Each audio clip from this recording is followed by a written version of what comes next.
Hello, today we will learn how to add headers in a Microsoft Word document. So this is our document.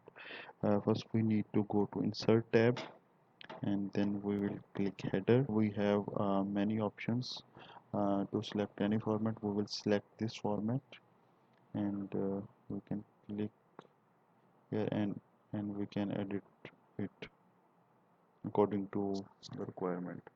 So we'll